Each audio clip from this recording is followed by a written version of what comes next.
tábořit, Škodou 100 na Oravu, spěchám, proto riskuji, projíždím přes Moravu, řádí tam to strašidlo, vystupuje z bážin, žere hlavně Pražáky, jmenuje se Jožin. Jožin z bážin, močálem se blíží, Jožin z bážin, k vesnici se blíží, Jožin z bážin, už si zuby brousí, Jožin z bážin, kouše sa jerdousí, na Jožina z bážin, koho by to napadlo, platí jen a pouze práškovací letadlo.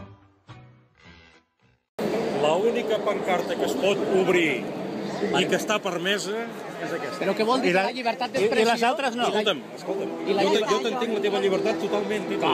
Però això has d'anar amb el senyor Rossell i l'expliques amb ell. Si jo t'entenc, tu, jo volia explicar-li amb aquesta pancarta, jo ho entenc perfectament. Ja ho sé, però... Que no tinc res contra valtros, Però ell no...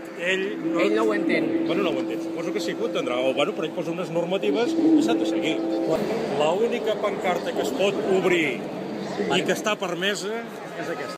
L'única pancarta que es pot obrir i que està permesa és aquesta. Jedu takhle tábořit, Škodou 100 na Oravu, spěchám, proto riskuji, projíždím přes Moravu, řádí tam to strašidlo, vystupuje z bážin, žere hlavně Pražáky, jmenuje se Jožin. Jožin z bážin, močálem se blíží, Jožin z bážin, k vesnici se blíží, Jožin z bážin.